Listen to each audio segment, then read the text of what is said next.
For this Father's Day, I'm going to be teaching all my sons, that is you, how to win a 2025 fantasy football draft. We're going to go ahead, get in the Schnauzer 2. Again, this is the $3 tournament on Underdog. You can only draft 20 of these teams. I've actually already done 13, so we don't have too many more that we can be doing. But nonetheless, we'll hop into one in this live stream. There are going to be 11 spots open in this draft. If anybody that is making it to the beginning of this live stream wants to draft with us, we are in this lobby now. And of course, if you're watching this after the fact, wondering, oh, how do I get to be in the first draft of the live stream? How do I can make sure I make it to the live stream? If you hit the bell next to the subscribe button, YouTube will tell you when we are live. But we are in here in the middle of the draft to pick 7. Probably one of my favorite spots to pick. Honestly, I just love 5, 6, 7 this year. I think it's very easy to just sit back, let values make it to you whenever you're getting a pick at the very beginning here. But Senpai says, shout out to all the men with weak pullout game. Salute to all of y'all. J Rob, we got Loop, Uncle Fresh, Kitamori, Miguel, the other Mason, Henry, Jory, already all out of $3 Chihuahua injuries. We can get in some other Underdog drafts after this one. So we don't necessarily need to do only the $3 drafts. We'll see.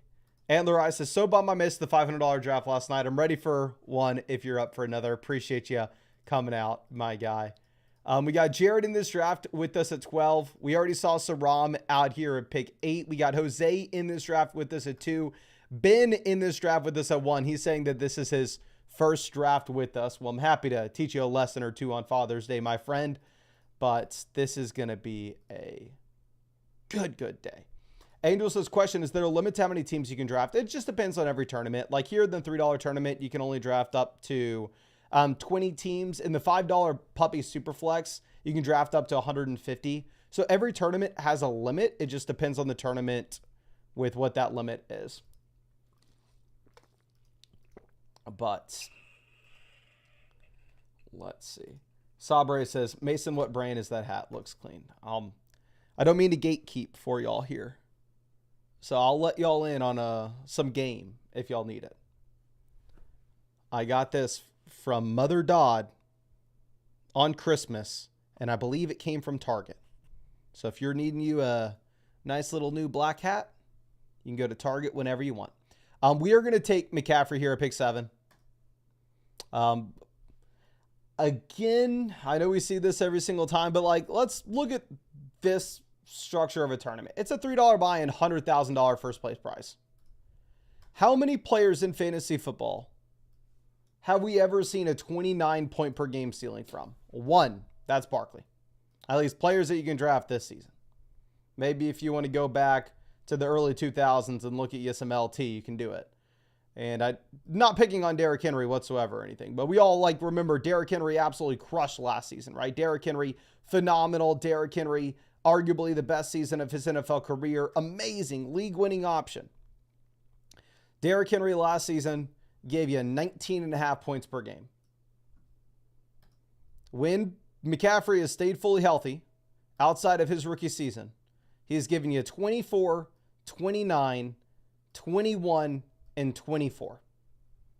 So Barkley's healthy, his worst season ever, when he's healthy, is better than Derrick Henry's best season ever, or at least better than Derrick Henry last year.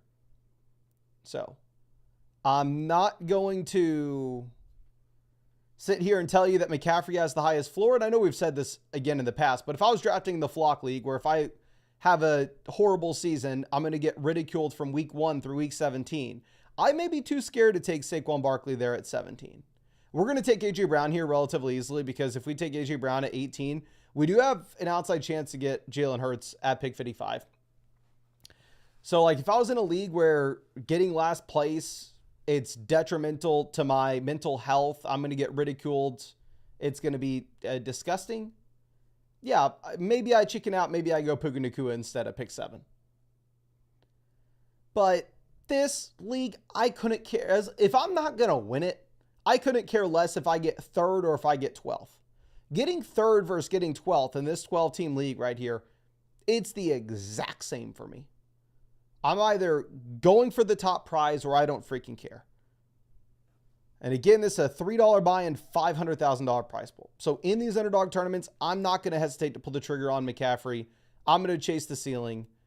If you're in your home league and you're uncomfortable doing it at pick 7, I don't fault you whatsoever. Now, of course, if you're wondering how do you get to that $100,000 prize, it just depends on every tournament that you're in. Let me explain what the Schnauzer 2 format is, just in case you haven't looked at it close enough. But we're going up against the 11 other people we're drafting against right now. We're going to be going up against them in weeks 1 through 14. The 2 highest scoring teams in weeks 1 through 14 will advance to week 15. We're going to be put in a 10-player pool.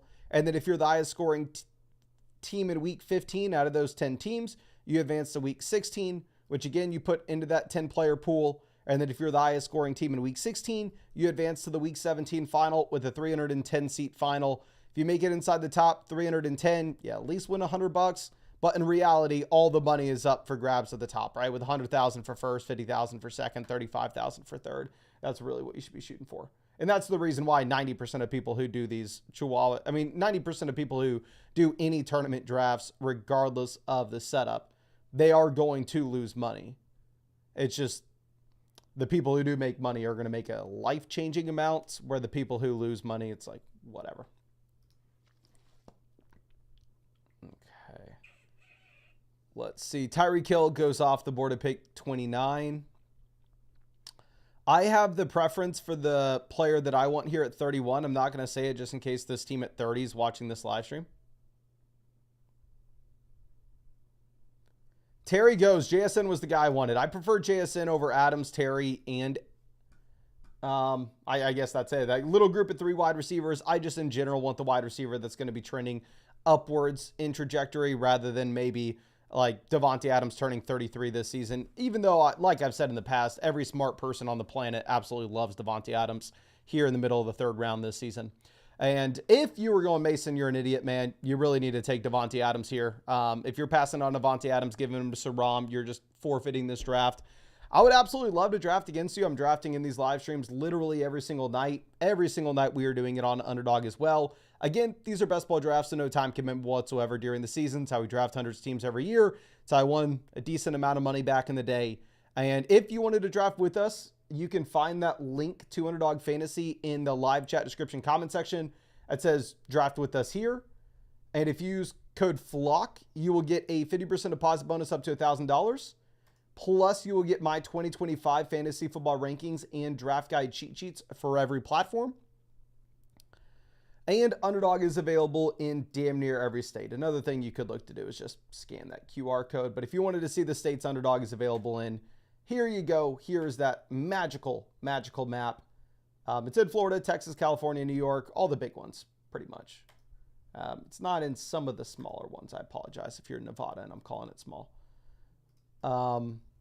We have DJ Moore off the board at 41. So here what I'm going to do is I'm actually going to reach on Devonta Smith. I think Smith, in comparison to some of these other players in round 4 at wide receiver, they're all about the same, whether it's Jameson, Metcalf, Travis Hunter, etc., etc. What Devonta Smith does for us is, one, we maybe make the consolidated bet. What if the Philadelphia Eagles are more pass happy this season for whatever reason? Maybe you get a Barkley injury. Maybe the defense isn't as good. Maybe this team isn't as dominant. I'm not saying that's going to be the case, but it's in the range of outcomes. And if that does play out, you can actually see A.J. Brown and Devonta Smith both crush at the same time. I actually won a $100,000 underdog tournament back in the day by drafting A.J. Brown and Devonta Smith on the same team. Now, that was A.J. Brown's first season in Philadelphia, I believe. We got him at the 2-3 turn. We got Devonta Smith here at like the 6-7 turn, I believe. So definitely much cheaper price points than they were. But also taking Devonta Smith at 42 gives us a good shot to get Jalen Hurts at 55, just because we'll have the A.J. Brown team, we'll have the Devonta Smith team. So the stack for Jalen Hurts at the beginning of the 5th round isn't really available for these other squads. Now, that does not guarantee us Jalen Hurts. Like a lot of times you take Jamar Chase and T. Higgins on the same team, you can kind of guarantee yourself Joe Burrow, because nobody's going to take an unstacked Burrow because he doesn't have rushing upside. You will see people take an unstacked Jalen Hurts because Hurts can still see the spike weeks based off rushing touchdowns alone. So it doesn't guarantee us Jalen Hurts by any stretch of the imagination at 55. But I think it does increase our probability of actually getting him here. Famous Cavs is hating this team so far, Mason. Well, are you kidding me? How dare you? How dare you, my friend? That is rude, uncalled for, personal. I don't get it. That's a dagger straight to the heart. And now we get the kick in the nuts as well from Jalen Hurts off at 53. Our plan goes down the toilet. Plan goes down the drain.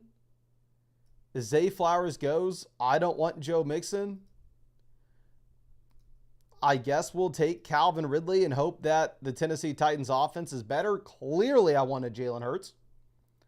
But now that we don't have Jalen Hurts, we need to put ourselves in a spot where maybe we have another quarterback that's viable for us.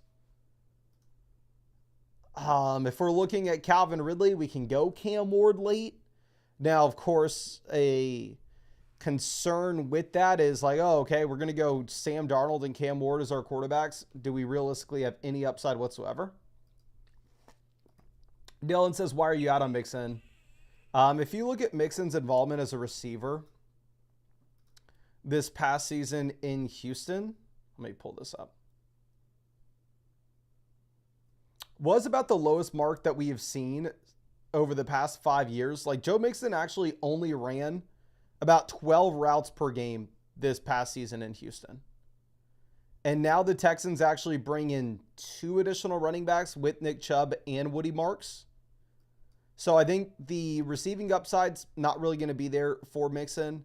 And if Chubb steals any usage at the goal line with the downgraded offensive line, that is going to be a concern. And again, I know that we say this and people go, well, Mason, look at Derrick Henry, look at Derrick Henry, look at Derrick Henry. Derrick Henry definitely was an outlier with this, right? But if you look at running backs of the age of Joe Mixon, we look at his closest historical comps, and I think out of the 9 closest historical comps, 8 of them got worse going into their next season. Like, I believe Joe Mixon's going to be 28. I'm sorry, Joe Mixon's going to be 29. I apologize. So, not saying you can't draft Joe Mixon for that reason, but I think we can use it as a tie break. Looking at the running backs that are going to be available to us later, we are going to get a fall off somewhat. So we're just going to take RJ Harvey here. I really like Rome Odunze and Jordan Addison, but the thing is, if we're looking at these running backs getting steamed up draft boards, based off how things have been trending, I don't think we have any shot to get Montgomery, Quinshon, or Caleb back around, and maybe not even DeAndre Swift either. So if we're looking at the receivers like Khalil Shakir, Stephon Diggs, both have been falling. We can possibly get Brandon Ayuk in round 8 as well.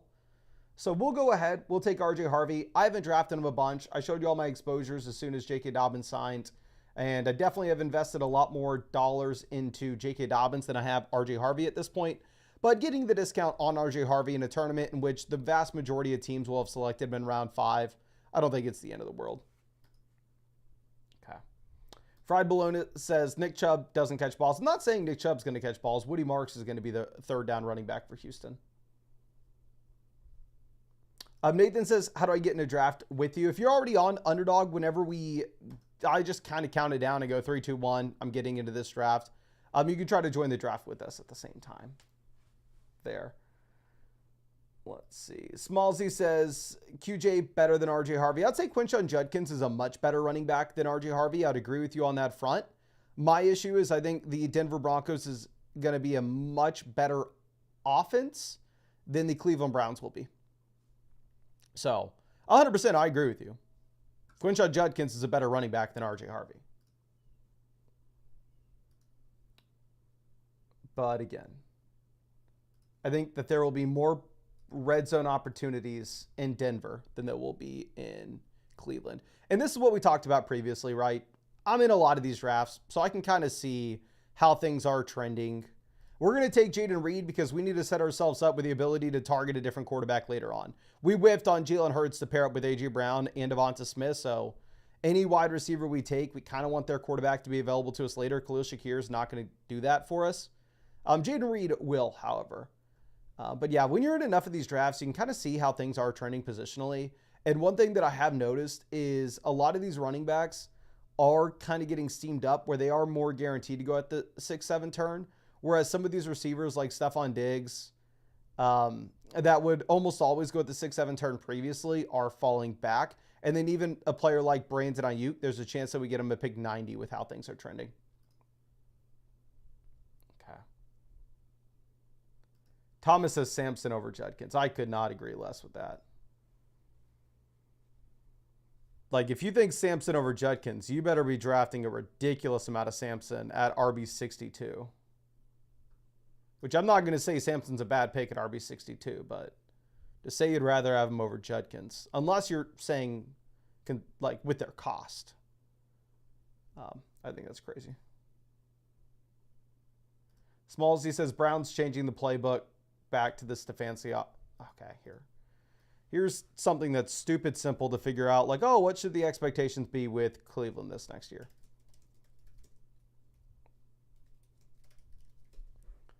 Not saying this is everything. Of course, I'm not going to say that. But the worst teams in the NFL at the moment project to be the Browns and the Saints at 4.5 wins.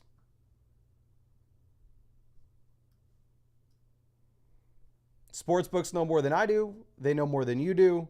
We're going to take Aaron Jones here. Improved offensive line. I'm not a super big believer in Jordan Mason.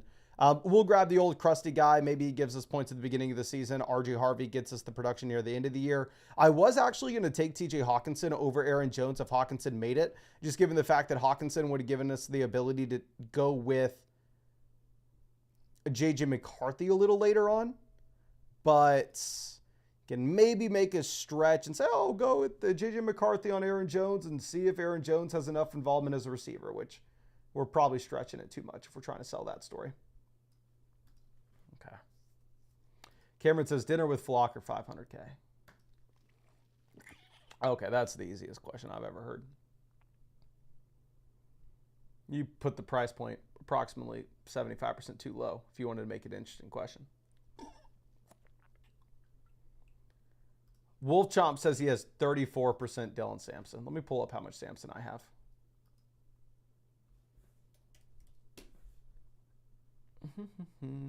Kyler goes 95. I love the Kyler price point. I have a ridiculous amount of Kyler.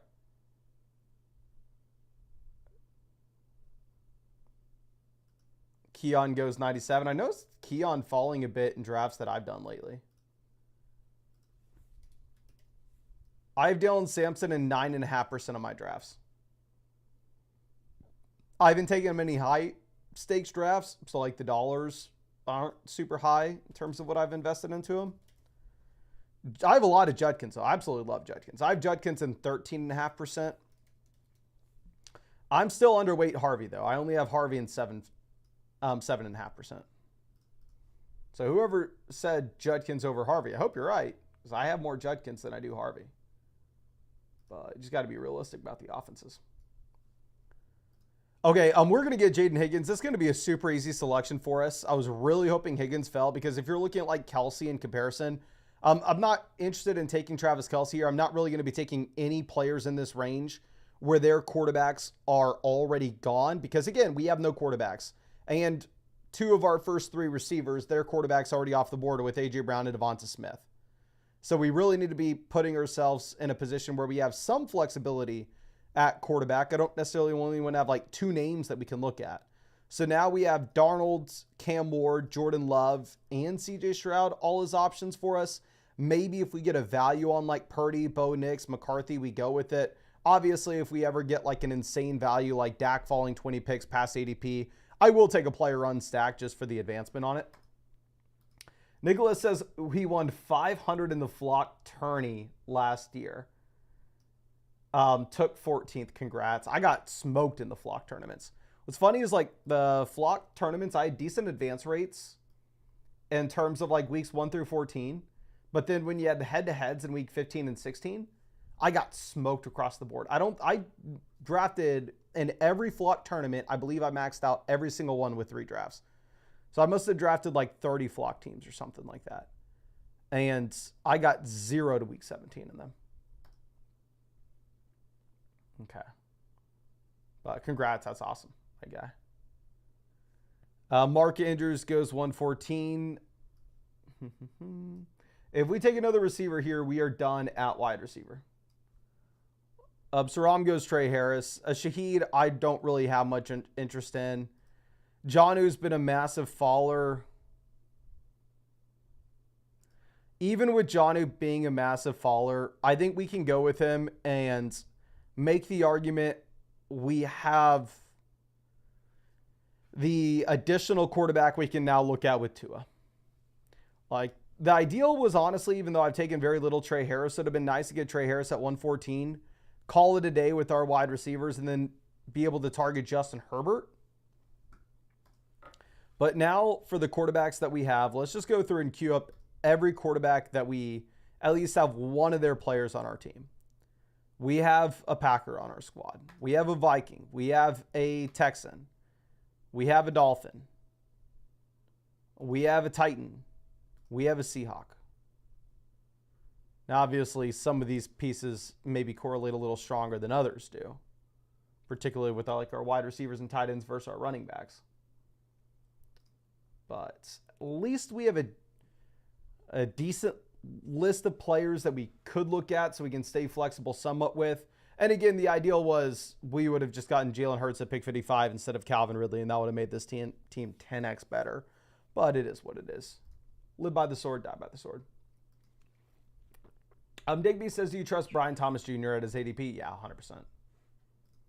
Last thing I'm trying to do is fade Brian Thomas. Brian Thomas last year, obviously you can look at totals. He was the wide receiver 4 in total points, but he played all 17 games. I think it's definitely more fair to look at his per game numbers. But still, the man had 2.55 yards per route run in a garbage offense and finished as the wide receiver 12 as a rookie. Let's go Kirk. Y'all know I'm not a big Christian Kirk guy. I'll show y'all real quick. I've drafted very little of him.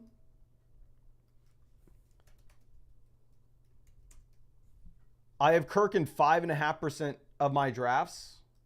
So I am underweight Christian Kirk, but this is a team where we've taken Jaden Higgins. So we can make the consolidated bet. What if Nico Collins gets injured? What if Jalen Knowles nothing? What if the passing volume's higher in Houston than people are projecting it out to be? And if any one of those 3 things happen, then you can see both Jaden Higgins and Christian Kirk excel at the same time, and this makes that CJ Stroud selection for us probably a little stronger as well. Okay.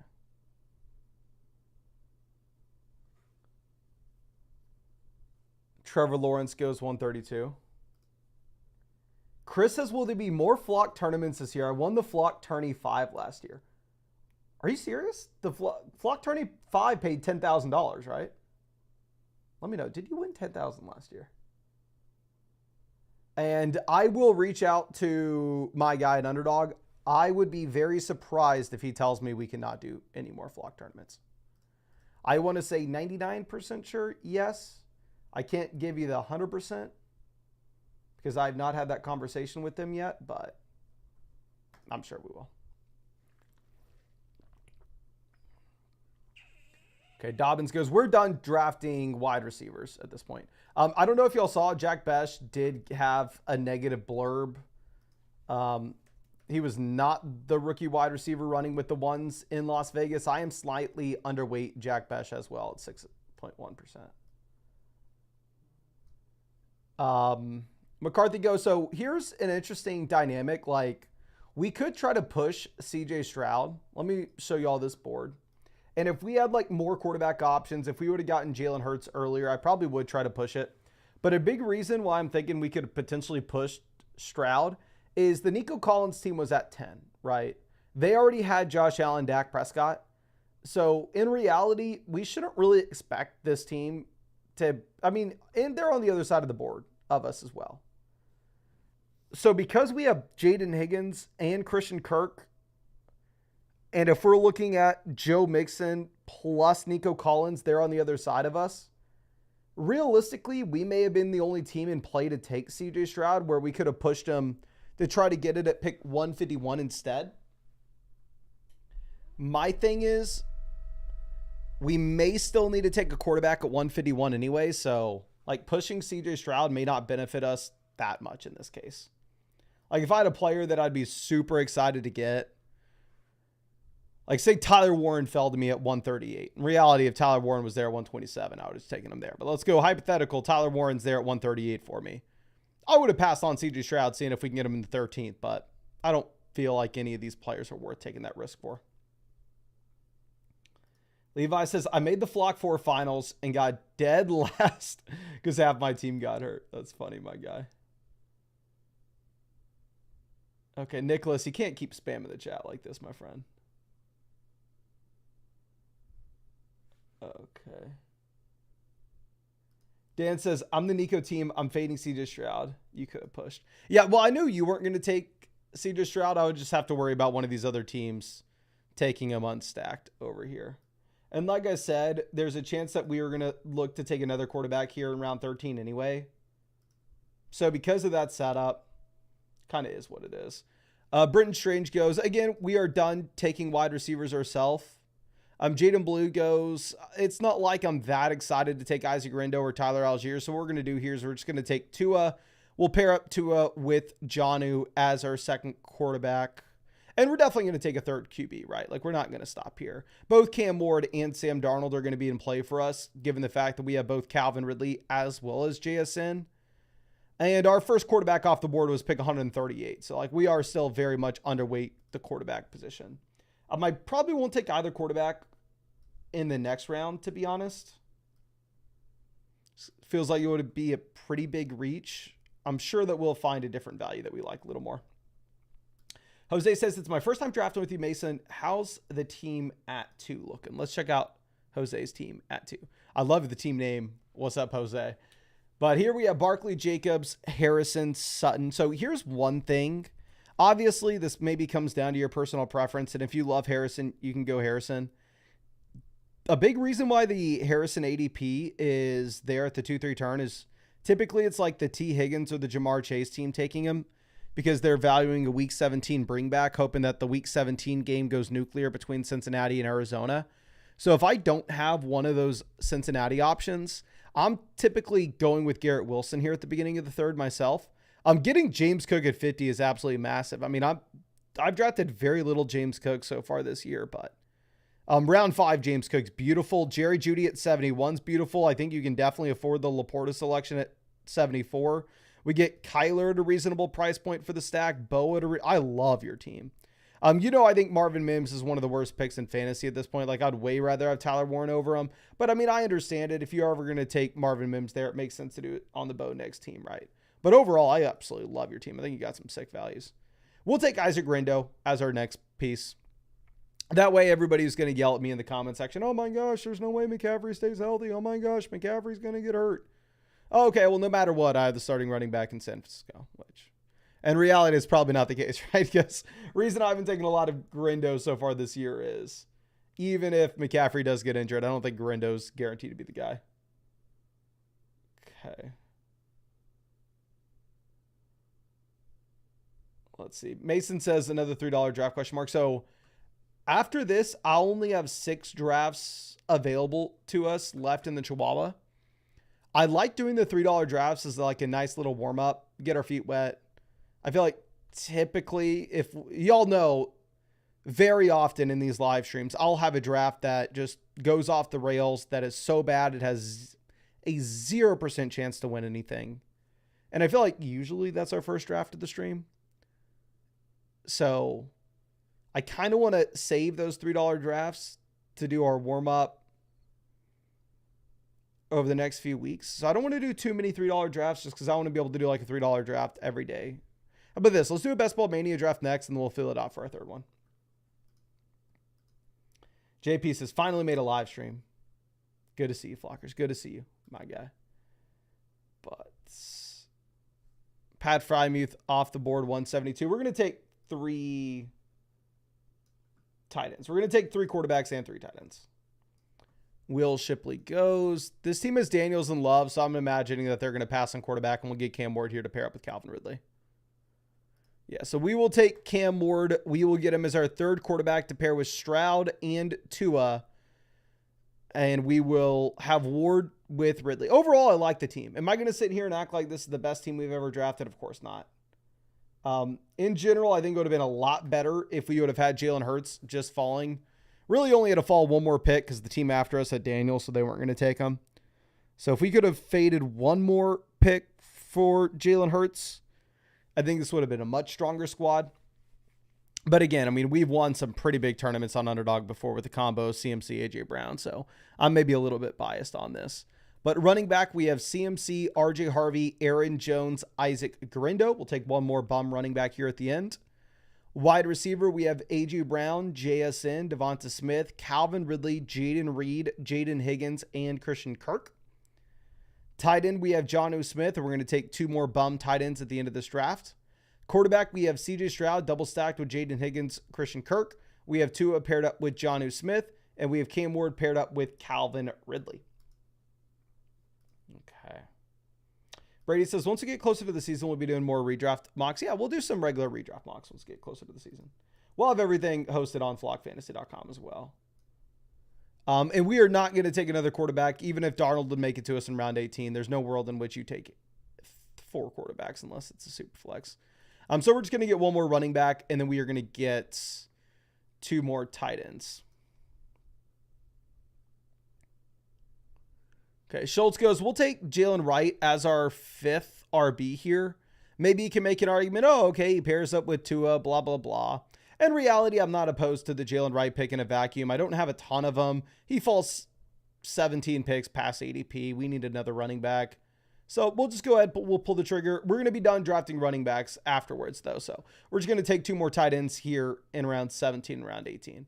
And honestly, may just queue the tight ends. Let me do that. I'll show you all the draft board. I'm going to queue the tight ends, and then we'll bounce into the next draft. Because no matter what, we are taking 2 more tight ends. It doesn't matter what values fall to us in round 17 versus 18. So let's move this down.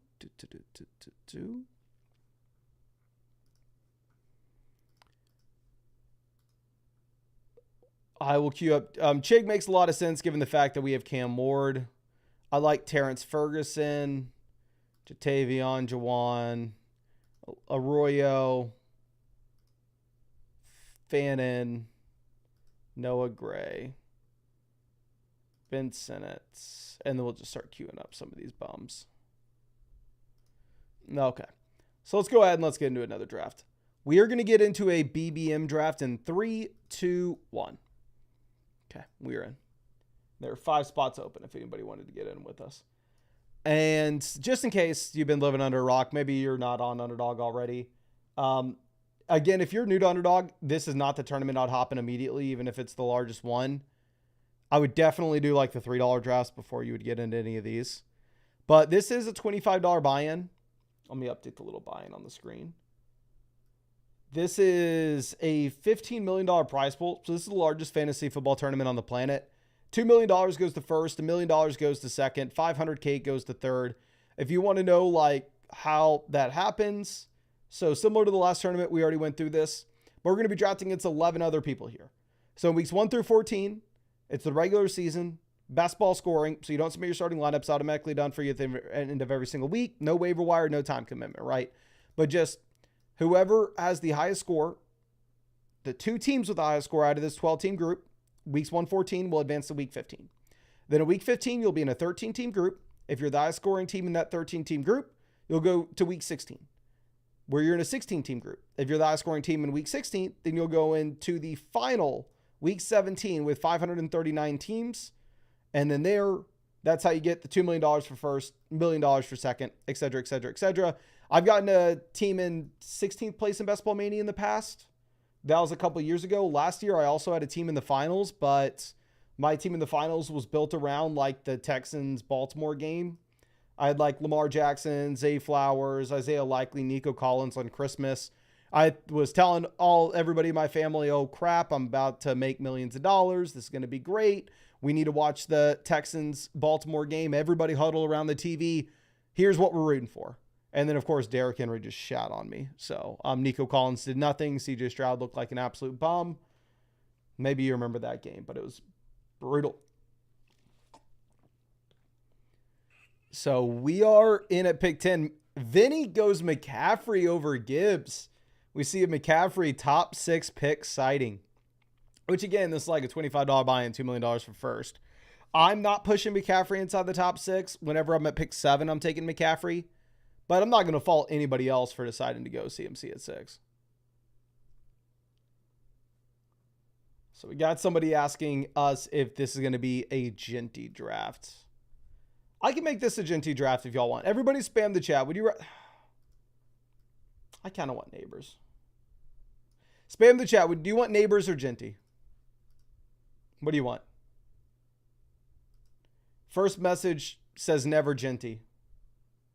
Second message says Neighbors. Then we got Genty, Genty, Neighbors, Genty. Genty, Neighbors, Genty, Genty, Nico.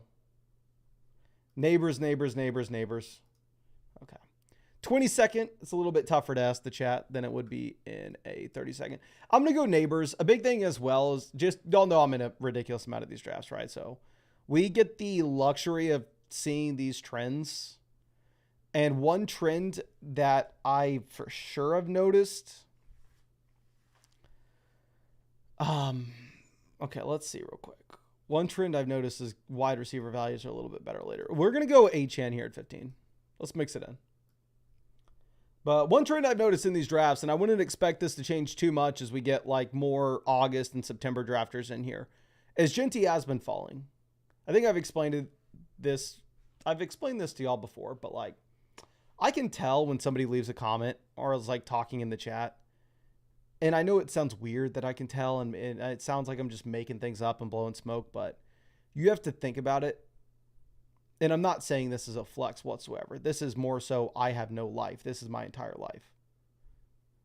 And to an extent that nobody else has ever experienced. Like, I think I have, and y'all know this by me answering questions on live streams every single day without missing a single day during the football season for like 5 years straight, and streaming some days up to like 6 hours and just talking like an auctioneer answering questions. So I think it's safe to say that I've answered more fantasy football questions than anybody else on YouTube combined. So like I have seen probably 100,000 of y'all's messages and answered questions. So it's kind of weird, but like with the way that people phrase things and the type of questions and the type of sentences they say, it's kind of easy for me to tell like who's somebody that's tuned in year round, that is kind of a sicko like me, that fantasy football's almost their entire life, versus who's somebody that just comes in August and September.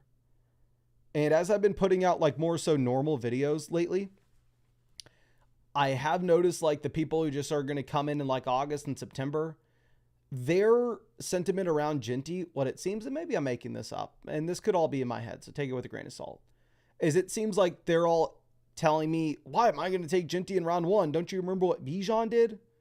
Look at Bijan's rookie season. Look at Bijan's rookie season. Y'all remember y'all told me to take Bijan in round 1, and look what happened.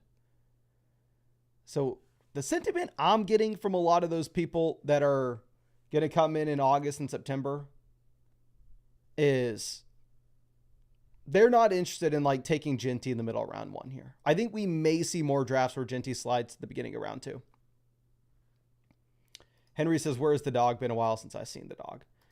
I will call her in here right now. She's been in here, in and out of the room in almost every stream. So let's see what your boy Rob does. He goes, Evans, I will take Kyron here at 34. Y'all know Brees at one point was inside my top 5 most drafted running backs. And Kyron, I haven't taken as much, but Kyron's just been a workhorse over the past 2 years, and I don't see too many reasons to believe that's going to change. Hey, my girl, come here, baby. Okay, the dog should be on her way. Brees goes 35. Another thing with us taking Kyron at 34 is if we wanted a quarterback, I think because you have the optionality of both Allen and Lamar, there's a good shot that we get one on the way back around. which Josh Allen goes to pick 37 here. So maybe I spoke too soon, but I think there's a decent chance that we maybe get Lamar at 39, which actually does end up happening. So obviously we're going to take on a massive risk here by only taking one receiver through the first 4 rounds. But again, I've talked about this a lot. The trend that I've noticed as of late in these drafts is you are kind of seeing some of these mid-tier running backs in like rounds 6, 7, 8 slide up boards, and some of the wide receivers, on the other hand, slide back. So if we would have been doing this on like May 15th, I would have been a lot more concerned about our wide receiver room overall, as opposed to where we sit June 15th. I'm not going to sit here and act like I'm not worried at all. Like, obviously, it's a concern somewhat when you only have elite neighbors through the first 4. But I'm more confident with our ability to get wide receivers in the middle rounds than I would have been a month ago. Okay. Spud says, hey, you're going to go Kyron over Breece. I mean, I just have a lot more Breece Hall than Kyron Williams already. Mainly because a lot of drafts, I'm going to get Breece Hall in the 4th. You're never really going to see Kyron in the 4th. And if you look at Kyron, right, I mean, over the past 2 seasons, he was the RB2 and the RB10 in points per game. Over the past 2 years, this dude's averaged like 19 points per game. Last season, he played 88% of the snaps for the Rams. Now, I think Breece Hall's a better running back. Don't get me wrong, but I think Kyron's going to be in a better offense. And Breece Hall played 72% of the snaps this past season. I think he's going to be a more efficient running back on a per-touch perspective because I think Breece Hall is a much more talented player. But sometimes it matters the overall volume in the offense they're playing in. And again, Breece Hall is one of my most drafted running backs. Whereas it's not like I'm underweight Kyron, but I do have more Breece than I do Kyron so far.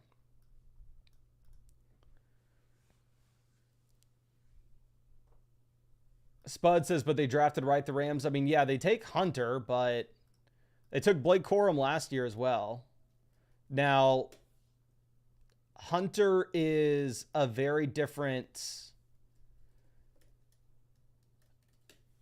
type of running back, where Hunter very easily could push for usage on 3rd downs, which I know a lot of people are going to discuss, but they took him on day 3 of the NFL draft. They took him in round 4. I'm not going to say he's nothing by any stretch of the imagination, but like any other running back that is still on their rookie deal that played 88% of the snaps last season and has averaged 19 points per game over the past 2 years in an offense that projects out to be pretty good this next season, it's like a profile of somebody that should be going at the 1-2 turn instead of at the end of the 3rd round.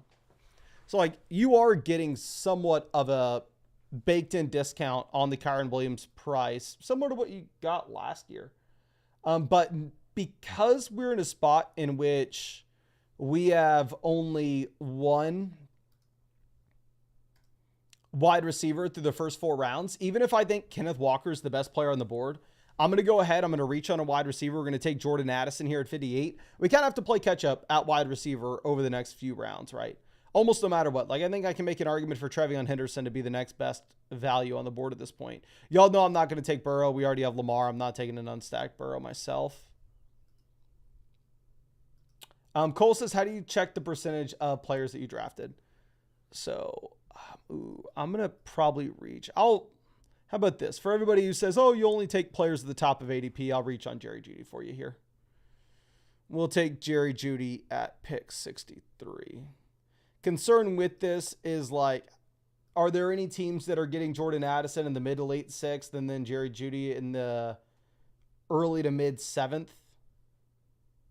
And they just essentially have an extra 5th round pick where I'm taking Addison and Jeudy half a round early, respectively, on both guys. Like, are we just outgunned in this tournament? But overall, based off where the ADP lines up, especially with Addison typically only going at the 5-6 turn and Jerry Jeudy kind of being locked into that mid 6th round pick, I wouldn't expect there to be too many teams that go Addison, Jeudy and get that ability to do it in round 6 and 7 as opposed to where we're doing it in rounds 5 and 6. Joe says, easier on Underdog check. DK, you have to be on desktop to check exposure. I don't draft on DK at all, so I want to be able to tell you there. I can tell you on Underdog, though. If you're on your phone on Underdog, I'd imagine that's how the majority of y'all are drafting. Let me just pull it up so I can go step by step with you here. God, one thing, Underdog has been glitching out whenever I open the app as of late. And it's like, keeps on taking me to draft summaries as if that matters. So what you'll do is you'll go to track at the bottom. If you can see this. Hit the drafts tab. And then there's the completed drafts. And then you can hit exposure. And it will show you the list of everybody that you have. And you can sort it by the dollars that you've drafted them or the percentage that you drafted them. And if you need help for it on desktop, hopefully somebody else can ask you in the chat. I'm not going through that again. Joe says, call me crazy, but I'd rather have Waddle and Olave over Addison anytime. Well, Waddle goes to pick 55 here, my guy. If Waddle would have made it to us at the end of the 5th, I probably would have gone with Waddle myself, especially having Achane, and we could have just doubled down, taken Tua, and gone, what if Tua stays healthy? And what if this Miami Dolphins offense is able to get back to where they were 2 years ago? But that wasn't an option for us. So we're going to settle for Addison and Judy. Okay. J Rob says his app's been doing the exact same thing. Hopefully Underdog puts out like an update for it soon, because it's been annoying. It like spazzes for the first like 3 seconds. And then usually I just kind of give up and I close close the app by like swiping it up and then reopening it. J Rob says sleeping on Addison. I love apps. Y'all know Addison was one of my most drafted players last season. If y'all remember, even before the DUI, Addison was getting drafted as a high-end wide receiver 4, which we're going to take Stephon Diggs here. This goes back to us talking about previously. You're seeing more and more wide receivers slide down these boards, right? And it's kind of becoming easier to get middle round wide receiver values. I was actually going to take Josh Downs at pick 87 if Downs was going to be there. Now I think it's going to be a little bit tougher for us. Like if Ayuk's going to be the best wide receiver available to us at pick 87, the concern that I would have with taking Ayuk on a team like this is we have Stephon Diggs also coming off the torn ACL. We have Jordan Addison potentially serving a small suspension to open up the year. So if we have Ayuk as a nothing burger at the beginning of the season, Diggs as a slow starter, Addison as nothing, maybe a team that's too backloaded to advance. But Ayuk goes anyway, so we will circle back to running back. We'll take Aaron Jones. I'm going Aaron Jones here, pairing him up with Addison. I think this sets us up in a way in which we maybe want to go in on this Minnesota Vikings offense and take McCarthy a little later. Do I love this team? Nah. But we didn't get any super strong values falling to us, right? Like I feel like we did the best that we could with what we got. Wide receiver, we have Neighbors, Addison, Judy, Diggs. Running back, we have Achane, Kyron, Aaron Jones. And then we have Lamar Jackson holding it down at quarterback. We're going to be looking to go with some Baltimore Ravens over the next few rounds, right? But what was I looking at? Oh, yeah, Addison, who was getting drafted as like a high-end wide receiver 4 last season. Finishes as the wide receiver 26 in points per game. Bumps up the yards per route run to 1.77. Target share 21% while playing alongside the best wide receiver in the NFL. Maybe the concern that you could have is... So the reason we went all in on Addison last year as the high-end wide receiver 4 in drafts is everybody was baking in that you were going to see serious touchdown regression, especially with no Cousins anymore. And the touchdown regression never came. Scored 10 touchdowns as a rookie, 9 touchdowns as a second-year player. But if you're looking at the touchdown rate, relatively the same, right? 108 targets as a rookie, 99 targets as a second-year player. Targets per game went up slightly. Receptions per game went up slightly. Yards per game went up slightly just because he played fewer games and had about the same numbers. But there is the outside chance that Jordan Addison does see the touchdown regression this season that a lot of people were projecting him out to last year.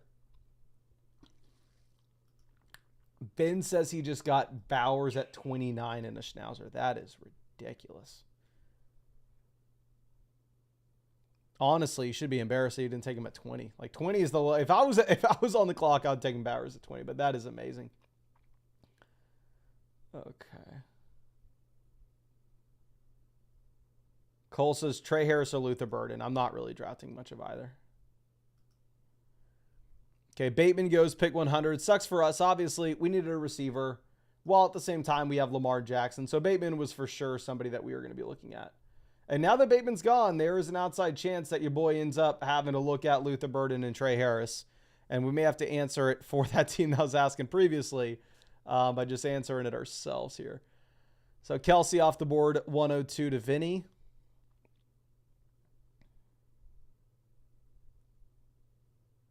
Smoker goes Najee. A running back's not a super high priority for this team. Like, we definitely need help elsewhere.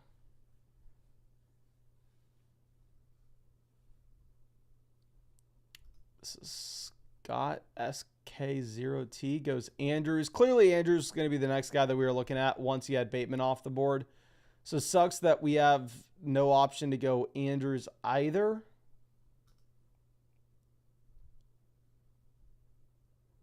So it looks like we may be forced to take one of the receivers unless, I was going to say, unless we want to go Bo Nix and try to get Evan Ingram in the next round. But now that Evan Ingram's off, F will take Trey Harris. I'm not a big Trey Harris or Luther Burden guy. I'm underweight both rookie receivers. I guess you could have made the argument. Honestly, maybe the argument should have been made. Go Luther Burden at 106, and then you really like the price tag of Caleb on the way back around at 111, but the team after us ends up taking Caleb to double stack with DJ Moore and Rome Odunze anyway. So it looks like that may not have mattered.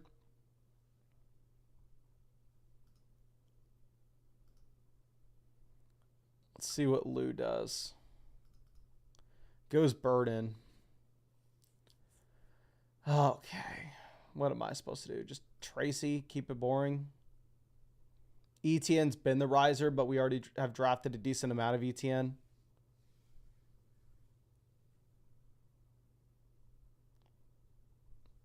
Yeah, we'll take Tyron Tracy.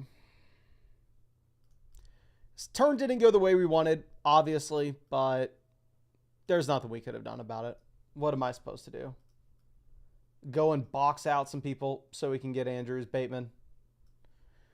If a team wants to take an unstacked Bateman 17 picks ahead of ADP, they're going to do them. If a team wants to take an unstacked Andrews ahead of ADP, they're going to do them. There's nothing we can do about it. Okay. So we go Tracy at 111 as our fourth running back.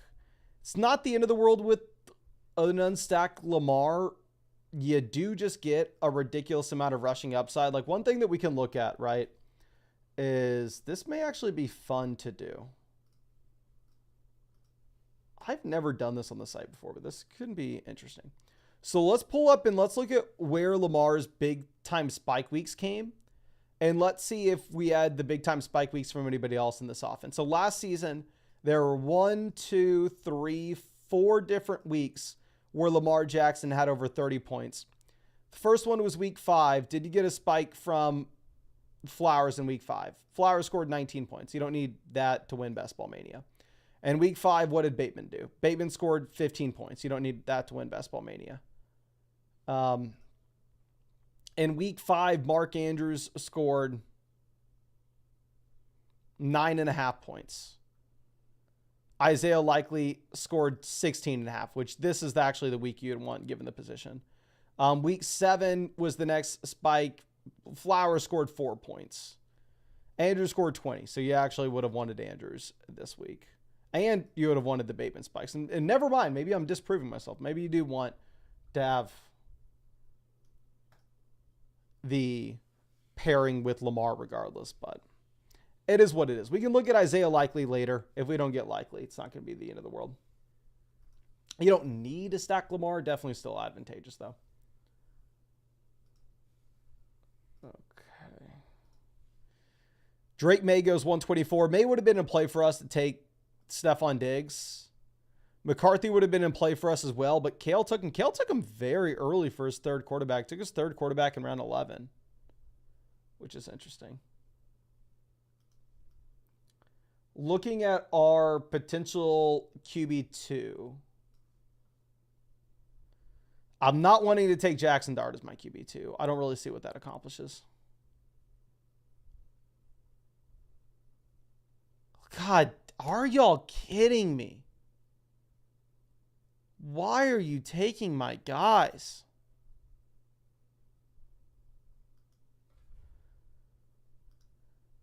Oh.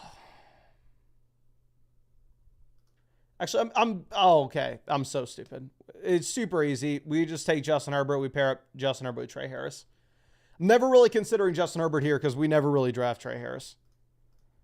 Loveland was the guy that I wanted. We almost went off the rails once Loveland got sniped right ahead of us. Yeah. Would have been bad if we didn't take Herbert. I almost panicked and took Tucker Kraft in the last round. We'll just get Tucker Kraft here. If we wanted to guarantee ourselves Isaiah Likely to pair up with Lamar Jackson, we should probably take Isaiah Likely, but we'll push it. We'll see if we can get him at 154. Again, like I already discussed, a lot of these spike weeks that you're going to get from Lamar, you can see him just go out there and have a ridiculous amount of rushing production.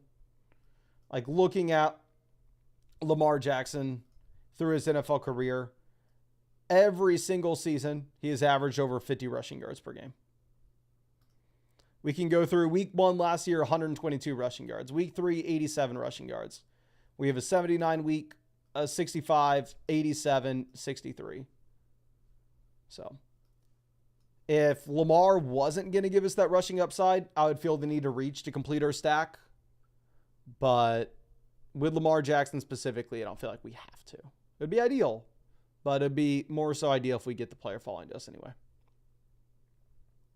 Okay. Now we have Trey Benson off 142.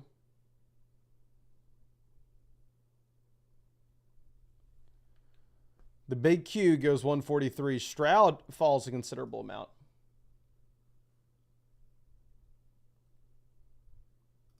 Devin says, so Neighbors is really going to be that guy.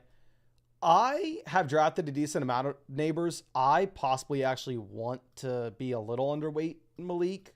Just if you look at the historical data, wide receivers in bottom 5 offenses are very tough to make a bet on to be a wide receiver 1. That's why I did not like drafting Malik Neighbors in round 2 last year. Obviously, if you're drafting like ESPN, Malik Neighbors was getting drafted later where you could easily take him. But despite the man being in a bottom 5 offense last year, he was still the wide receiver 7 in points per game. The one guy that was able to break the curse. And now you do have a realistic outcome in which we should be getting Likely here. I'm sorry, but it should happen. If it doesn't, I'm going to lose my mind. The team with David Njoku, Dallas Goedert decides to take a third tight end in round 13. Take 3 tight ends inside first 13 rounds. What is going on? We're just going to take Cedric Tillman, pair him up with Jerry Jeudy, go what if the Cleveland Browns passing volume is better than people are expecting. But yeah, anyway, going back to Malik Neighbors, like I did not draft Malik Neighbors really at all in round 2 last season. I thought it was a very aggressive bet to make on a rookie wide receiver, no matter how talented he is, in an offense that projected out to be one of the league's worst. He crushed regardless, and now he has possibly a quarterback upgrade. If Russ is bad, you're still going to get the back door where Jackson Dart could be good. We don't know. Britton Strange goes, I hate Jalen McMillan here. I'm not a big Romeo Doubs guy here. We can go Roshan, call it a day at running back. I kind of like Pat Frymuth more now that we are getting Rodgers in town. That's what we're going to do. I'm not going to base too many decisions on this whatsoever, but you do just see Frymuth projecting out, according to whatever projection sources Underdog's pulling in here, at like 114 points, whatever it may be, well ahead of the running backs and wide receivers in this range. You have no solidified wide receiver 2, wide receiver 3 in Pittsburgh. You have better quarterback play in Pittsburgh this year potentially than what you had last season. So we'll go ahead and we'll take Frymuth. Alias says, I have a couple Neighbors stacked round 18 with Winston. I would not do that, my guy. Obviously, I could be wrong, but I would be shocked if Winston was ever the starter. Like, it would obviously be amazing for Neighbors if that were to be the case.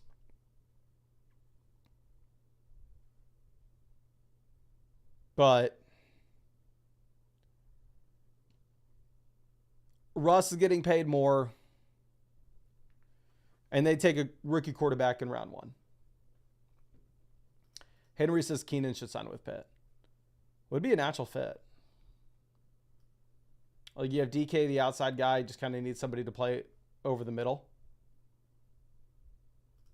Job Prime says, who's the best wide receiver that might be traded? Everybody spammed the chat. Who is the best wide receiver that you could see getting dealt? I think the easiest answer would probably be Tyreek. Like, let's go through and let's just look at the top names. If the Terry contract situation gets out of hand, maybe you see Terry dealt. The issue is if you're trying to project that, like they have Daniels on a rookie deal, so you'd assume if anybody's going to be able to pay Terry, it's going to be Washington. DJ Moore, I think, wouldn't be the most surprising trade. New coaching staff in, they make significant investments into Luther Burden as well as Loveland. You already have Romadunce there. Yeah, Aziz says DJ Moore as well. Nick says Nico, question mark. I would be very surprised if Nico got dealt. Michael says Godwin. Godwin just signed his deal. Ollie says Pittman. I could see Pittman getting traded. I've drafted a lot of Pittman this year. At one point, I don't know if it's still the case, Pittman was my most drafted receiver. He's definitely gotten steamed up a bit.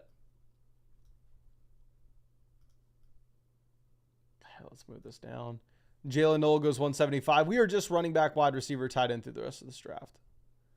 Demario Douglas goes 176. This team shouldn't be able to take another tight end. They have Evan Ingram, Loveland, Cal Pitts. So we're going to get Hunter Henry here.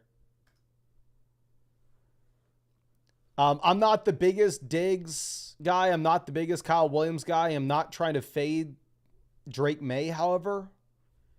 So if I'm not going to be willing to make a stance that this offense is going to be bad, however, I don't like the wide receivers, you kind of have to expect the production to go somewhere. John says, do you think Anthony Richardson will start the entire season? Hell no. And Anthony Richardson's a top 5 quarterback for me in terms of my ownership. So I hope I'm wrong, but I'd be very surprised. We'll go Nick Chubb as another old crusty running back as our 5th RB, and then we will just take 2 receivers in round 17 and round 8. You know what? I'm an idiot. We should have taken Hopkins. I never take Hopkins, so I didn't really consider him, but Hopkins would have been the clear pick for this team where we have an unstacked Lamar. It is what it is. It is what it is. Maybe he makes it back. But running back, we have Achane Kyron, Aaron Jones, Tyrone Tracy, and Nick Chubb. Wide receiver, we have Neighbors, Addison, Judy, Diggs, Trey Harris, Cedric Tillman. Quarterback, we have an unstacked Lamar. Maybe we get Hopkins next. Probably not. We have Justin Herbert paired up with Trey Harris. And then tight end, we have Tucker Kraft, Pat Frymuth, Hunter Henry. Looking at the offenses that we are making bets on. We are in on the Minnesota Vikings with Jordan Addison and Aaron Jones. We are in on the Cleveland Browns with Jerry Jeudy, Cedric Tillman. We are in on the New Orleans Saints with Stephon Diggs, Hunter Henry. We are in on the Chargers with Trey Harris, as well as Justin Herbert. And yeah, of course, we're going to be getting in another draft after this one as well. We'll get in another draft. I probably need to do another BBM because I want to save a $3 draft for every stream over there. I want to try to save a Chihuahua draft for every stream we can. Like, I don't want to be here 5 days from now and the Chihuahua's still open and I'm not able to stream a draft because I'm all out of them. So spam the chat. Here are your options. Do you want a Puppy Superflex or do you want a Best Ball Mania? Puppy Superflex or Best Ball Mania, whatever y'all want is what we will do.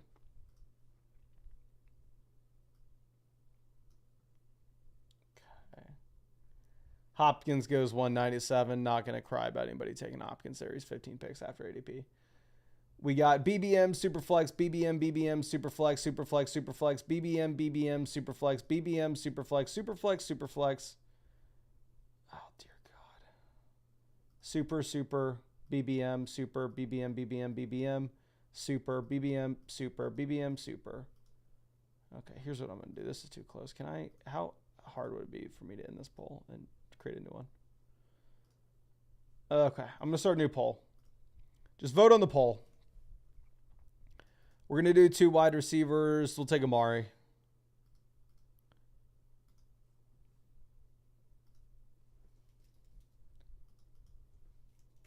I don't want to do a super, but if y'all want it, I'll do it.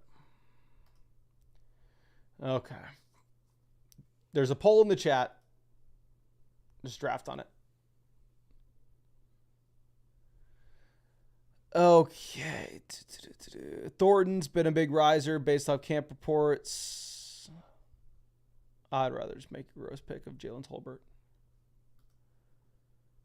We'll take Tolbert. And looks like there are 100 votes on the poll. I'm going to give y'all 1 more minute to vote on the poll, and then we're getting into whatever it says. If it said BBM right now and not Superflex, I would cut it off. I'd end it right now, but it's too close. And it says Superflex, so dear God. Okay. We'll do it. We will do it. Oh, we're 49.51. 49.51. Come on. Do we have any? Can I buy? Here's what I'm going to do. I'm going to go ahead and get the phone out. I'm going to vote on this poll myself. Okay. Come on. Come on. BBM. Are we there yet? No, we're 48.52. Okay. 49.51. It's close. All right. I'll do a super flex. Brutal. It's 50-50, but if y'all don't know, I'm horrible at these. Which I'm probably horrible at them all, but I'm at least willing to admit I'm horrible at the Superflex ones. Here we are. We're hopping in.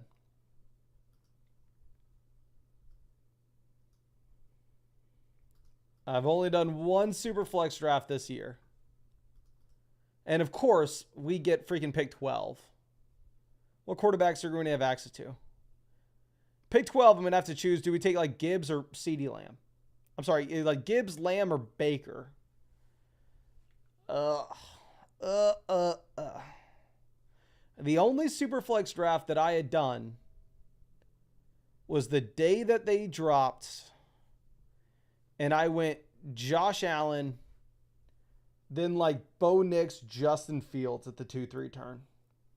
Or like Josh Allen, Kyler Murray, Justin Fields. I had something like that to start our first 3 picks, and everybody screamed at me that they were too bad. And now looking at the ADP, it looks like you could not get that same start. All right, I'm going to have to skim down this ADP. What will be available to us at the, 3-4 turn? 36, 37? Be like Jordan Love, Trevor Lawrence, McCarthy, CJ Stroud. Then our next time up will be 60 and 61. Where we'll already be down at like the Darnold range. Oh my gosh. Oh, I shouldn't have agreed to this. I should not have done this. Okay. I appreciate y'all drafting with me at least. Matthew says, hate the best ball super flex, but I'm in here at 3. AWOL says we need at least 1 quarterback at pick 12. Alias says we're going to go with Danny Dimes. Henry wants us to wait on quarterback till the 3-4 turns. We have conflicting reports at the moment. Conflicting reports on when we should take this quarterback. Okay. Dan says just get pick 4 and cruise. Yeah. Kale in your pick 4 against Jalen Hurts. It would have been a much easier draft if we just got pick 4. But instead, we're pick 12. So let me go through and update this stuff. It's a $5 draft. Let's end this poll. And now, of course, Best Ball Mania is winning the poll. Now BBM's up at 51%.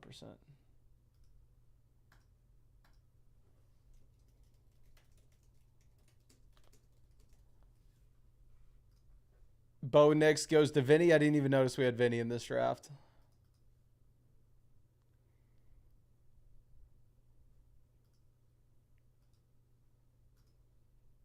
F it. Let's see what happens. We're going to go Gibbs and CMC.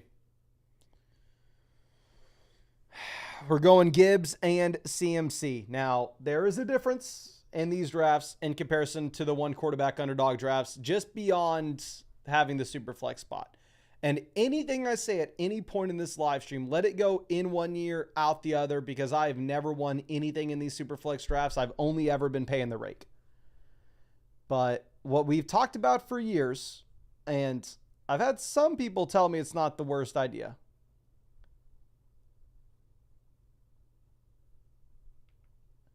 is that you only have to start 2 wide receivers. You only have to start 2 wide receivers in the Superflex, whereas in the one quarterback, you have to start 3. So what I've always done in these is I've always devalued wide receiver, and I placed a greater emphasis on running back. Similar in like the Flock League, right? Flock League, we had to start 3 receivers, so what did I do? I went 0 RB, a slam wide receivers out the gate. But in the Flock League, say, if hypothetically this year we only had to start 2 wide receivers, my draft strategy would be very different. And I know we've teased a bunch, like the draft guides we're working on, the draft cheat sheets. That's going to be one thing that I really adjust for whatever draft cheat sheets that you're going to be using this year. So 2 different ways you can get them. One, if you're a paid subscriber at flockfantasy.com, you'll have it. They'll be uploaded there. And they'll be just constantly uploaded and updated there. And you'll just download them or use them on your computer, depending on if you actually go to your draft or if you just draft from your computer. They're not for Underdog. They're for like your regular redraft league. Or 2, if you signed up to Underdog, you use code FLOCK. How you're going to get them in that instance is whenever they are done, which will be late July, early August, prepping for your redraft leagues. I'm just going to take whatever email address you signed up to Underdog Fantasy with, which I have that list. I don't have it like on me. I need to get it. And I will send you an email, and it will have all the PDFs, and you can just go ahead and either use it yourself or you can print it out, whatever you need to do. But in those, I'm going to be making adjustments. Like, oh, you have to start 3 wide receivers. Use this list. Like what I'm probably going to do is I'm going to have like 10 different sheets. You're going to go, I play on Sleeper, and I play in a 12-team league, and it's PPR. So here's my sheet. I play on Yahoo. It's a 10-team league. And I only have to start 2 wide receivers and 1 flex. Here's your sheet. So you definitely want to be making adjustments just beyond the fact that it's super flex or it's not. At least I think. But again, I could be wrong. I've never won anything with super flex, that is. Henry says, I got Dak in the 4th and 2 in the 6th on the day 1. They were fun. But now not as fun. Well, we'll see what happens here. What does Hooders decide to do? Does he give us Bowers?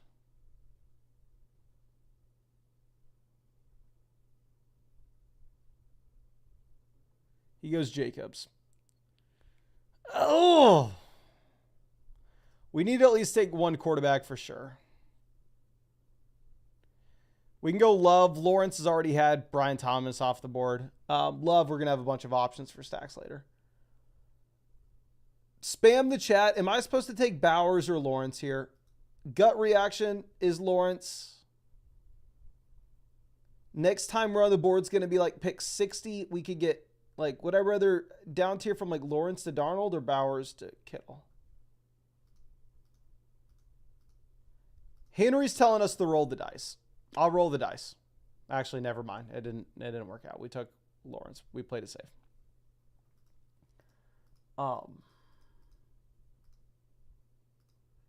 Tristan says if you take Bowers, you'll regret it later. Who knows? Team after us goes Stroud. Interesting to see that team go Jacobs over Bowers. Penix goes at 40. So now we are sitting with Gibbs, McCaffrey, Jordan Love, Trevor Lawrence.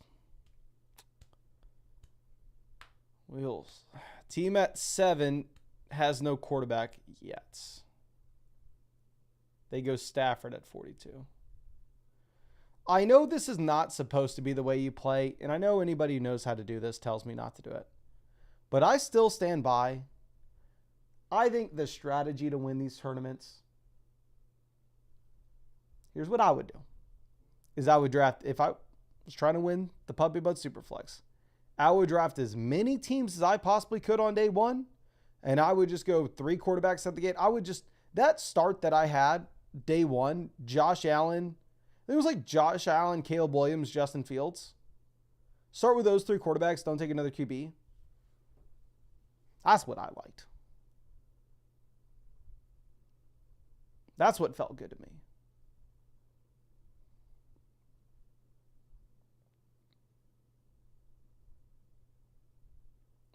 Okay.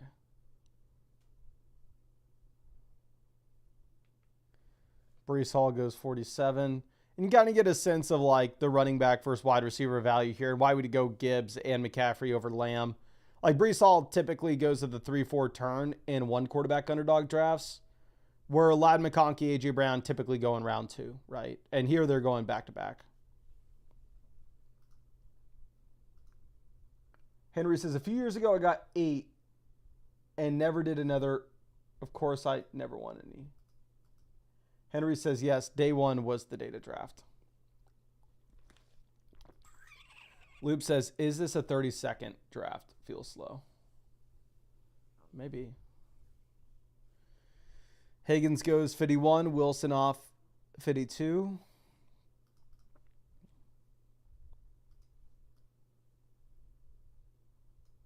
Harrison off as well. See what David does. David is Mahomes, Caleb, McCarthy. So he did go 3 quarterbacks out the gate. He goes James Cook, 54 as his second RB.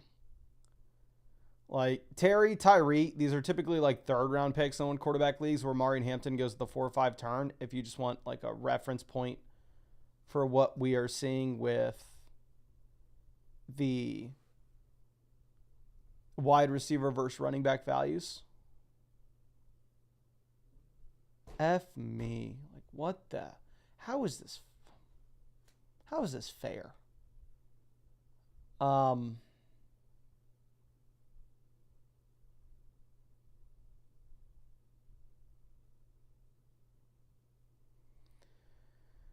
Do we just take the receivers and Tyreek and Terry? Here's my thought process. Maybe we need a 3rd quarterback like Rodgers. But on day 1 of these, Rodgers was probably going 100 picks later than he is now. So like if Rodgers is going to be the reason you win this tournament, if Rodgers turns out to be like some massively, wouldn't it be a team who drafted on day 1, they got Aaron Rodgers in round 11 and round 12 that wins it, rather than me taking Aaron Rodgers at pick 60? So we'll take Terry and Tyreek and we'll call it a day. I was just really hoping, like, when we were 4 picks away and I saw like that Tua, Cam Ward, and Geno were all available, I was like, ooh, are we actually going to get a good 3rd quarterback? Is this draft not going to be absolute garbage? And of course it is.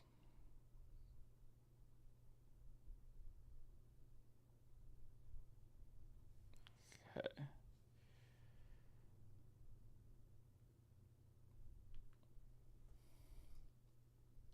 Lee says, to be honest, Superflex, I'm going to try to get 4 quarterbacks if possible. Tristan says, I had one with Rodgers that late. Yeah, let me know if y'all were doing these drafts, because I know a lot of y'all do the Superflex drafts more than I do. If y'all were doing these drafts when this tournament first dropped, where was Aaron Rodgers going and where was Daniel Jones going? Because it just seems like, at least in my opinion, if Aaron Rodgers was going in like round 12 and Daniel Jones was going in round like 15, the winner of this tournament's already drafted.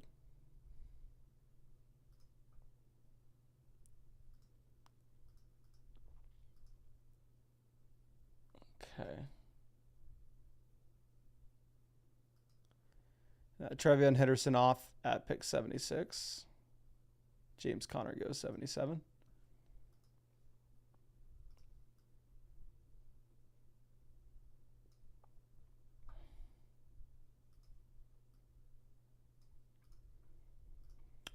Slobbery says A-Rod in round 9 and Daniel Jones in round 12 in my day one of the draft. Let me pull this up because, like I said, I've done one of these before. I did it on the live stream. Where was the... Let me see if I can find this. Puppy Butt Superflex. Can I see the draft board here? In that draft, I went Allen, Caleb, Fields out the gate, which is what I thought. Then I got Wilson at pick 48. In that draft, Daniel Jones went in round 14. Aaron Rodgers went in round 7. We're on the clock. I kind of want to take the running back. I'll take at least one running back. I like Quinshon Judkins over Montgomery. So we'll take Quinshon Judkins at 85. Boring pick. No rookies so far. A bunch of old crusty vets. It's not like we had any potential stacks with Jordan Love, Trevor Lawrence here. Maybe we should have just double tapped the running back position and gone like Judkins as well as Caleb Johnson. Because again, you can start up to 4 running backs in these Superflex contests.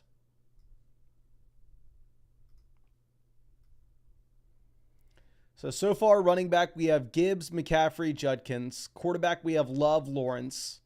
Wide receiver, Terry, Tyreek, and Devonta Smith. Evan says, took Rodgers at 95 on my first team day one. That's beautiful. Henry says, in his 3, Jones went in rounds 11, 14, 15. Rodgers went in 9, 9, 13.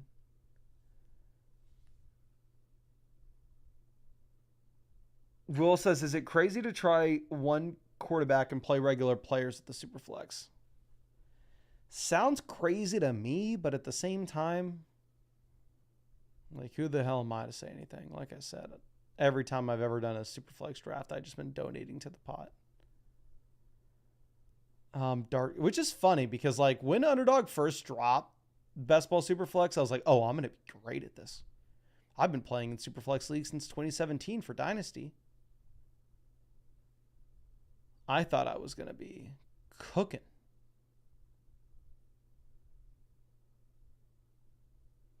Man, not really. Tony Pollard, Jordan Addison off the board.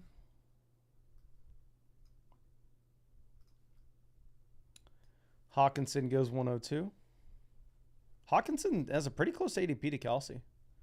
Is it just like the Mahomes team typically pushing the button on Kelsey here? Judy off 105. Myers off 106. This Jaden Reed ADP, if you look at it in comparison to like the one quarterback drafts, is definitely just a, hey, this is where the Jordan Love team typically is, so this is where Jaden Reed's going to go. I'd rather have Matthew Golden over Jaden Reed. I'm going to take Brian Robinson here easily. I think he's the last tier running back. And then I'd rather have Matthew Golden over Jaden Reed. Both accomplished the Trevor Lawrence stack, so I don't necessarily feel like it's a bad pick to reach on Golden. So we'll just take him. And also, since we're on the turn, like, typically from the middle of the draft, I'm just going to take whoever's higher in ADP. Because if we just go with whoever's higher in ADP, then at that point, I mean, you have a shot to get the other player on the way back around that you were looking at anyway. But whenever we're selecting here at like 109 and we're not going to be picking again until 132, there's no world in which we take like Jaden Reed and Matthew Golden makes it to us at 132. So it's just get whoever you want. It's like, for me, when you're drafting on the turns, like picks 1, 12, or 2 and 11, the draft does kind of force you to reach and go get your guys. Whereas when we're drafting in the middle of the drafts, you can kind of sit back and just more so let ADP values fall to you and just make sure your team's structurally sound. So like in that instance, again, if I was in the middle of the draft, even if I would have preferred Golden, looking at the ADP gap being like 10 picks between the guys, I would have gone read with the expectations like, oh, maybe we can get gold on the way back around. But you can't do that on the turn. Okay. Ayuk makes it all the way down to 119. Almost seems like I've noticed this too. I hopped into a couple of marathon slow drafts. It seems like if you were wanting to use Underdog ADP for the purposes of your redraft league, like a marathon draft, or honestly this, like obviously ignore the quarterbacks. But if you were to remove the quarterbacks off this board, and if you wanted to compare like the wide receiver values versus the running back values, this is probably a little more predictive of how like your redraft league would go. Like in your redraft league, London and Jacobs are probably going to go back to back, right? Like Taylor, Kyron, Chase Brown have a good shot to go ahead of A.J. Brown, Ladd McConkey. Breece Hall has a good shot to go ahead of like Rashee Rice, T. Higgins, Garrett Wilson. Okay. Jonnu goes 128.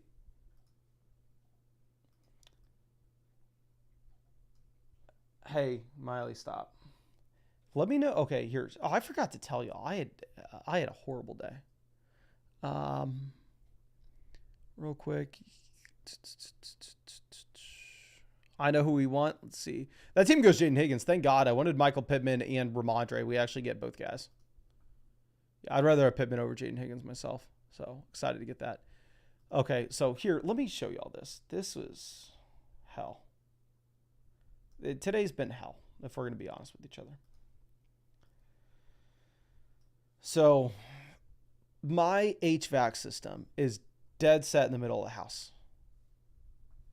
So for that reason, I have to have like a condensation pump that pushes water up into the ceiling in the little tube, runs it all the way out to the side of the house to drop the water on the side of the house. I get back from California. I realize that my brother, who has been living in the house, has done absolutely nothing. Zero maintenance whatsoever. Maybe my fault. Maybe I should have told him. But the AC is leaking water absolutely everywhere. So I figured out, oh, okay, it's because the condensation pump's broken, not working, way too dirty, blah, blah, blah. So I call yesterday an HVAC company. I'm like, hey, can y'all come out here, replace this? I'm not a good handyman. Like I see the thing on Amazon, it costs like $70 or whatever. I don't tell them this on the phone, but I'm like, hey, if it costs $70, maybe they charge me double whatever to actually cost and then charge me $100 to actually do the service. So I'm like, oh, okay, if it would cost me $70 to do it, maybe they charge me $200, $300. I'm just going to pay it to make sure that it gets done right. Guy comes out today, goes like, oh yeah, man, you need a new one of these. Here, go to Home Depot, get it yourself, because if we're going to do it, we're going to charge you $1,000. And if you do it, it's $90. So I'm like, oh, okay, well, I'll be willing to pay a couple of $100 to have somebody else do it, but I'm not going to pay $1,000 to get this done. So I go to Home Depot, get the freaking condensation pump, come home. Oh, it's hell. It's hell changing. It's hell fixing. I break a pipe off the freaking HVAC. I can't get these PVC pipes back together, so water's just leaking everywhere.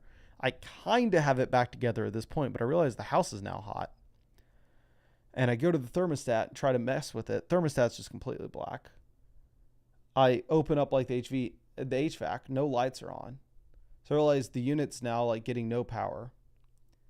ChatGPT it. Apparently I blew a fuse somehow. So now after this live stream, I'm going to have to go crawl in that closet again. Try to figure out what fuse got blown, what I did wrong. Now I got to figure out how to change a fuse. And it's going to be brutal. The good fellow says, not enough good, honest companies out there anymore. Too many people looking to price gouge. To be fair to the guy is the one who told me. He was like, hey, we would charge you $1,000. And he showed me, he was like, here's the one you need. Go to Home Depot and get it yourself. What I should have done is I should have told him, hey, I'm an idiot. can I get your personal number and can I go buy it at Home Depot and you come stop by the house after work and change it for me for $200? I'll give you $200 cash. That's what I should have done.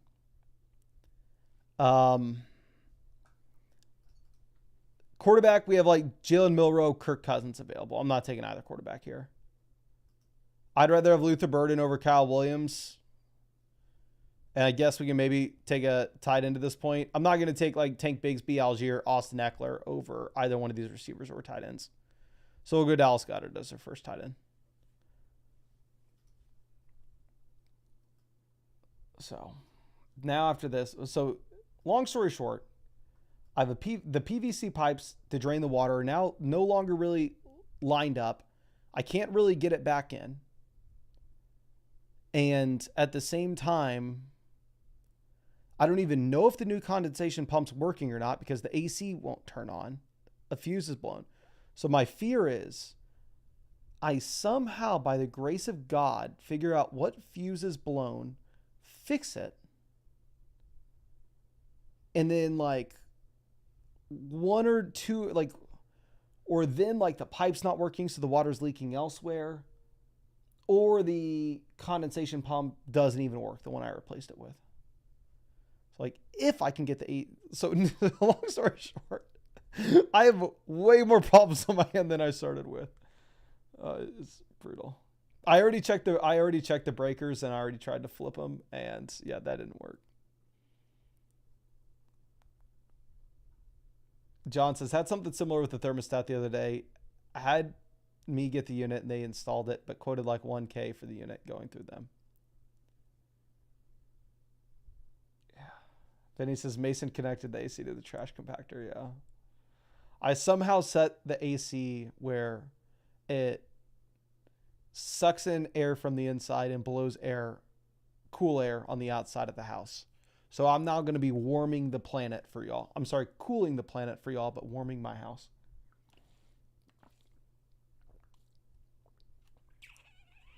Crumb says, any info on past Superflex winners? I have none. Ben says, what do y'all think of taking King Henry and Lamar? I'd rather have Achane over Henry.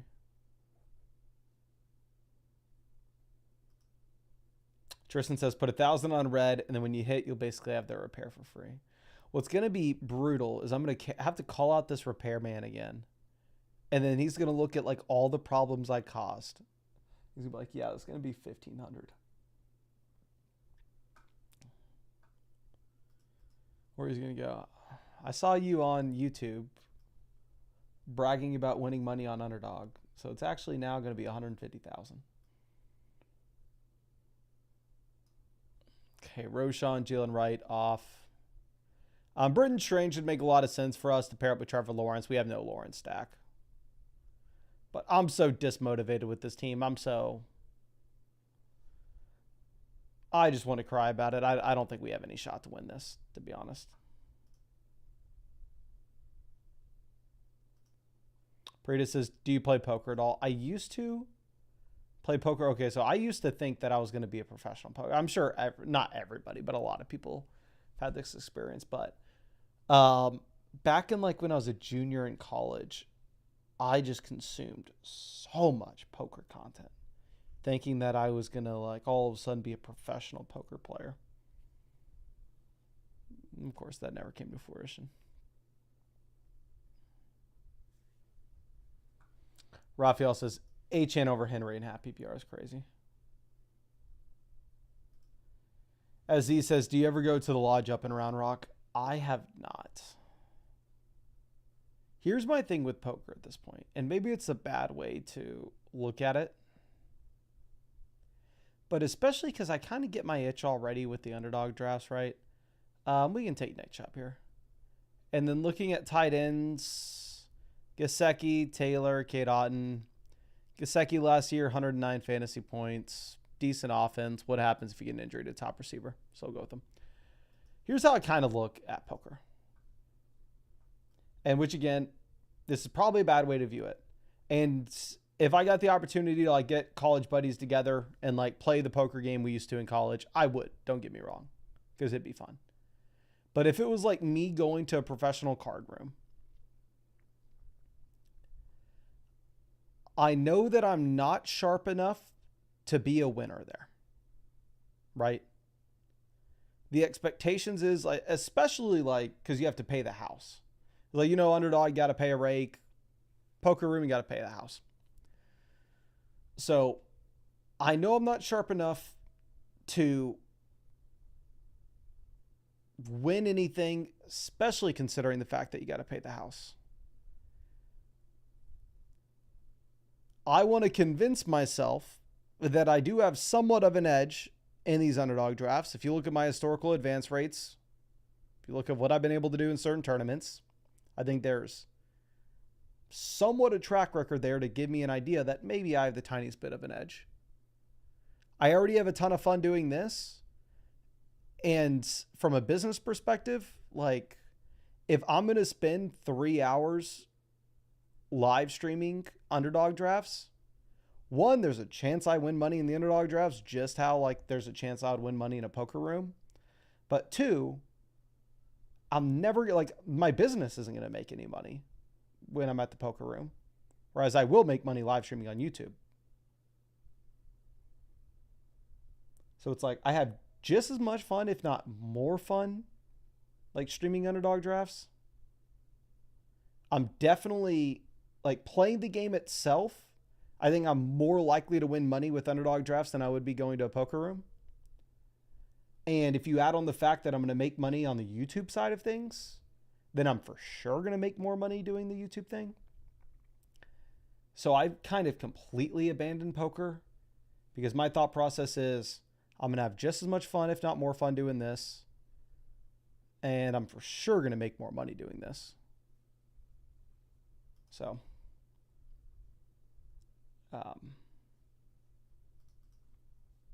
maybe I changed my mind at one point, but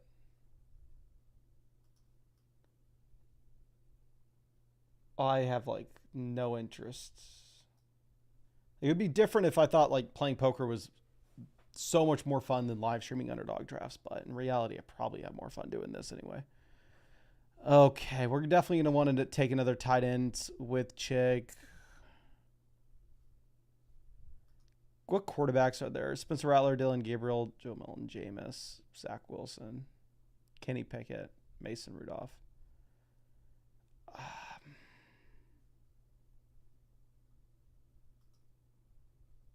think we'll take Jalen Knowles, or 7th receiver.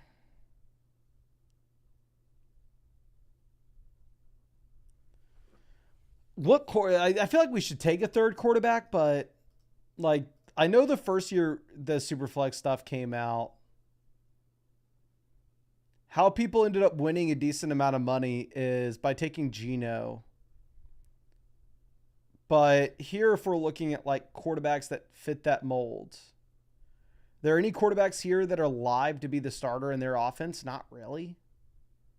Maybe Spencer Rattler.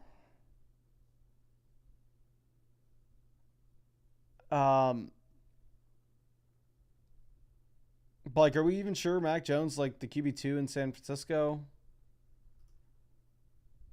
Are we even sure Mariota's the? I mean, if Mariota's the QB2 in Washington, sure, we'll mix him in. Like Mason Rudolph, say Rodgers goes down, could be Will Howard. Kenny Pickett, there are 4 different names it could be. I guess Zach Wilson is probably pretty safe as the backup quarterback in Miami. So we'll try to mix in a third quarterback here, somebody that you think could possibly start if we get an injury. But in reality, it's probably just a wasted pick. And more likely than not, this was an absolute garbage draft, absolute garbage team. And we more likely than not just lit $5 on fire so I could complain to y'all about my HVAC system, which I had to get that off my chest. And I am not wanting to go and try to fix this right now, but I have to. What's embarrassing too is after I thought I had fixed it, I sent pictures to everybody I knew saying like, "Ooh, look at the repairman. Look at the repairman, so talented. Look, I can do it." And I just made it so much worse. So I'm probably going to call the live stream here. This team's busted. This team's garbage. This will be the last Superflex draft I do on this live stream because I don't want to embarrass myself too much. Wish me the best of luck in trying to fix this. I'm going to walk the dog. Then I'm going to try to fix that air conditioner. But I appreciate hanging out with me. Obviously, we'll be streaming drafts tomorrow. We'll be doing 1 quarterback drafts tomorrow. Hope I get a draft with you. We'll probably go a little bit earlier, probably around like 5 p.m. Central. That way we can do it before the finals game.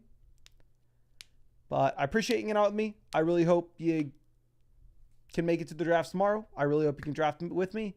And I really hope you have a great night.